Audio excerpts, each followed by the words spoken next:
കൊല്ലം കുണ്ടറയിൽ railway പാളത്തിന് കുറുകെ telephone post വെച്ച സംഭവത്തിൽ പ്രതികളുടെ മൊഴി NIA എടുത്തു. പാലരുവി എക്സ്പ്രസിനെ അട്ടിമറിക്കാനായിരുന്നു പ്രതികളുടെ ശ്രമമെന്ന ആരോപണം ഉയർന്നതിനെ തുടർന്നാണ് നടപടി. അരുണിനെയും രാജേഷിനെയും ഇന്ന് കോടതിയിൽ ഹാജരാക്കും. കണ്ണൻ നായർ വിവരങ്ങൾ നൽകാനായുണ്ട്.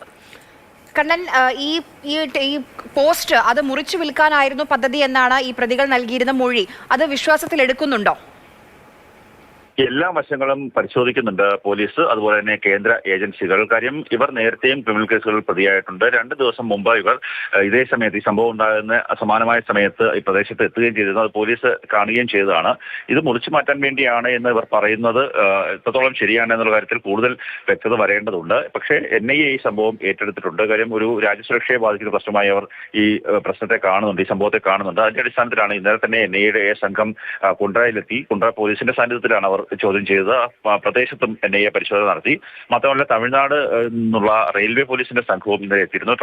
മധുരൈ റെയിൽവേയിലെ DSPയുടെ നേതൃത്വത്തിലുള്ള സംഘമാണ് ഇപ്പോൾ പ്രതികളെ ചോദ്യം ചെയ്തിരിക്കുന്നത്. ഇന്ന് 3 മണിയോടുകൂടി പ്രതികളെ കോടതിയിൽ ഹാജരാക്കും. അതിനുശേഷം 2 ദിവസത്തിനുള്ളിൽ ഇവരെ കസ്റ്റഡിയിൽ വാങ്ങി വിശദമായി ചോദ്യം ചെയ്യാനാണ് പോലീസിന്റെ തീരുമാനം. റെയിൽവേ പോലീസും ഇവരെ കസ്റ്റഡിയിൽ വാങ്ങാനുള്ള ഒരു അപേക്ഷ നൽകാനുള്ള സാധ്യത ഏറെയാണ്. അക്കാര്യത്തെക്കുറിച്ച് റെയിൽവേ പോലീസ് പരിശോധിക്കുന്നുണ്ട്. ഇപ്പോൾ അല്പസമയത്തിനുള്ളിൽ തന്നെ ആ സ്ഥലത്തേക്ക് ഈ പോലീസ് സംഘം, കുണ്ടറയിലെ പോലീസ് സംഘം പോകും. അവിടെ പോയി മാസം തയ്യാറാക്കുകയും മറ്റുള്ള പരിശോധനകളൊക്കെ തന്നെ നടത്തുകയും ചെയ്യും.